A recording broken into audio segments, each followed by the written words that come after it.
Murakoze cyane nyene icubahiro. Nitwa Olivier Ndayisenga, ariko ku kazina k'umwuga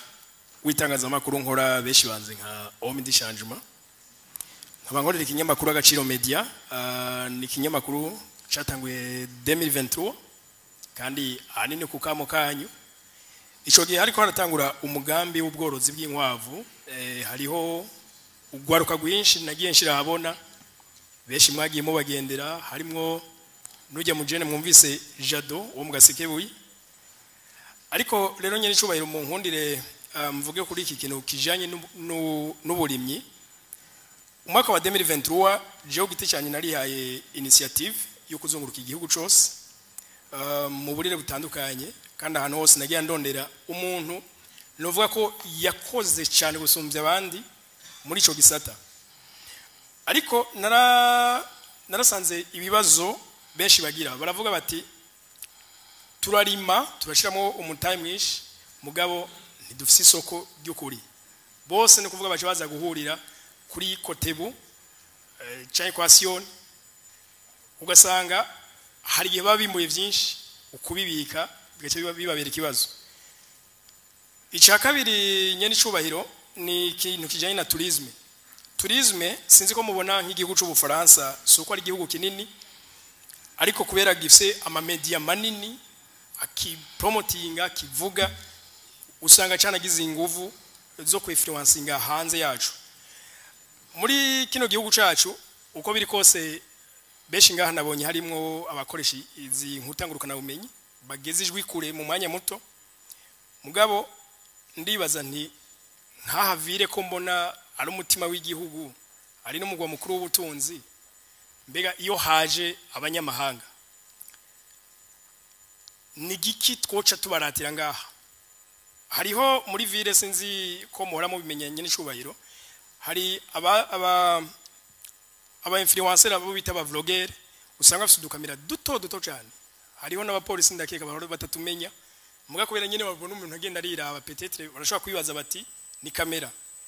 Muri ville barakunze kubafata ngo zana urupapuro mwahawe n'utwara meri ko mu filima hano. Ivyo keshi birakunze gutanga isura itari nziza kuri bano banyamahanga, kuko keshi ni n'abantu baba bafise influence nini cyane. Nashaka kubaza igihugu cyo bagifise ibintu gishira imbere cifuza ko bimenyekana. Icya gatatu nyene cubahiro jewe mba mu Kanyosha, ibarabara ryaho ni ribi cyane. Mbwa nkibaza nti eske ko twebwe na twebwe mu bagize leta uko biri kose turimwo nk'abene gihugu byatunganijwe neza bijya abene gihugu bijya nitwo vyubakira?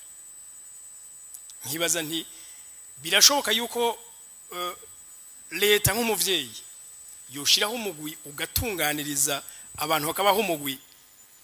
kuko hari gihe mbamona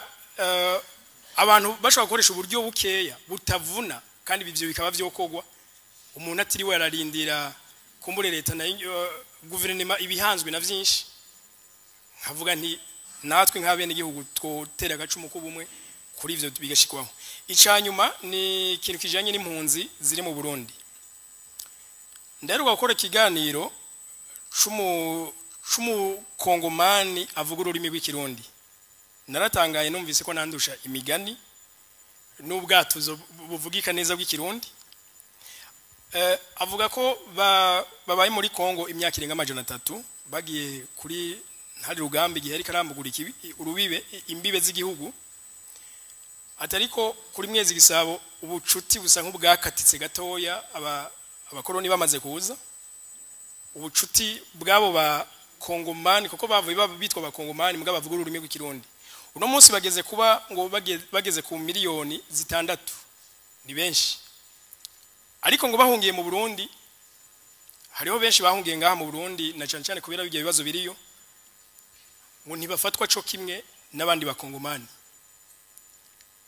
Bakavuga ko biva hanini kusandwa twara HCR mu Burundi. kuko ngo ari umunyekongo wacu babwira ngo mwashitse iwanyu ntabwo mubwira umunyenicubero mukuru w'igihugu habaho amatongo mwebwe muri iwanyu ariko bo bakavuga ko babaye imyaka irenga 300 hatigeze kuba ari wabo nk'abandi bose icyo kibazo ganyenicubero mu mukizi murakoze ikindi nashaka kurangiriza ko nagasabo nyenicubero je dukunze gukora ibiganiro by'ubutunzi hanini kuri development personnel kuri Agaciro Media narondeye kuntu basaba ikiganiro mukaganiriza abarundi kongizi bakwe nkashika imbere yanyu murampangaza mu duhico kiganiro murakoze cyane ne utambwiye yo hengera ndero goro gacuza kansanga mu migambi yanje niho sa kiganiro zokironka hanyuma ibi by'abakongomani ndabazi bene mwibuka yuko ni ikisha sigenda ariko ndavugira abanyamurenge nabwe ntishobora kuvigere mwovuga ngo abanyamurenge ko bavuga irurimi rusa n'ikinyarwanda mugaca bavuga ngo saba abakongomani mu gihe hari habarundi nabo nyene bavuga ikirundi kandi mwemera ko abakongomani hagiye barafise umwami je kugira ndavyemere naramutumyeko arazi Burundi umwami wa ndamubaza none wewe barafise na territoire ne ivyo ko bagosa abakongomani nuko nyene ngango mu buhungi ariho bace bashaka kwagirira nabi ahandi barafise territoire yabo nyene y'abarundi namubajije none wewe ko ari abarundi urafise abahutu n'abatutsi ateka ati je n'abarundi bose abonwara none nta barebare n'abagufi bari ngati barimo kugira nari ndiko kugira numbereze ibi byiwacu by'abahutu n'abatutsi ni phone nibikinyama baje badutsindagiramwe gose mugabo nta kundi kizima tutazobisubiramo rero abo ndabazi mbere ushima yaje angemuriye n'inka zibiri none hari umukuru w'igihugu agiye kora mutsundi mukuru w'igihugu avuga ikirundi neza nabakera cyane uvuze vuba bambwiye ko nabakera cyane kera gose n'abantu babaye urumva nakame rero twebwe kesha sana nasanze bazwi mu bwoko bw'abakongomani barimwo bafise territoire yabo kujya kw'abafurero kujya kw'abavira abo bariho hanyuma ibarabara rya Kanyosha wavuze mu bisanzwe nibaza ko byacerejwe n'iryantuze programme ya Banki Mondiale kubera barazi ko hari ibarabara rya rizobamwo amabarabara abiri gushika muntu zamujya mu Rumonge rizogarukira niho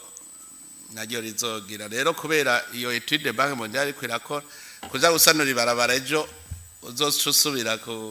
gusambura murumva ko biba bigoye mugabo mushaka guterera ajya yandinda ni yose ntimwo yakora emwe ibyo gukora ntibibutse biriho kandi mushatse gukora ndazi yuko ntawo babuza wavuze ibyo gufotora ministre asanzwe ico kibazo yaza amaze akizi ngandeka ndamuha ijambo ace akubwira aho bakigejeje murakoze nyiracubahiro kunyongera umwanya nibyo abafata amasanamu mu mabarabara kenshi na kenshi hariho itegeko turiko turategura muri kabine y'ubushikiranganje rikingira cyane cyane aba influencer rikingira na cyane cyane abana bakonsoma ry'amakuru mutanga muri ico gisata rero tuzoshiraho n'ibimenyetso tuzoshobora guhereza dukora na CNC tuzoshobora guhereza abantu kubera yuko ubaretse hariho abashobora kuza gufata amasanamu bayakoresha ku buryo bwo guhungabanya umutekano w'igihugu byo birashika birashoboka nta umenye kiri mu mutima w'umuntu arico gituma mubonye abapolisi babafashe tuzoza tuvugane ngene tubigenza mugabo anteta muze tuvugane ingene dushobora kuba turafata ingingo mfata kibanze imbere ko dushaka iryo tegeko kugira ngo mworoherwe gukora kuko ifo yuko umuntu wese afata isana amabazwi utazwi tumenye ikinyamakuru ukorera inzego z'umutekano zama zihari barashobora gufata izindi ngingo tutabizi mugabo ni mwaza muze tuvugane misi yose je ndakira abantu gihe cyose dahari muze tuvugane hanyuma dushe dufata ingingo mfata kibatwa turakoresha kugira ngo mwikingire mwongere mukingire n'abandi muroheza akazi kiwanyu gukora nici nari nasabiye ijambo murakoze igiteko naryo ririko ririgwa gihe rizo heza gutunganwa neza tuzoza tubatume ko turibereke mugire ico rumuterereyemo imbere ko rifata izindi ntera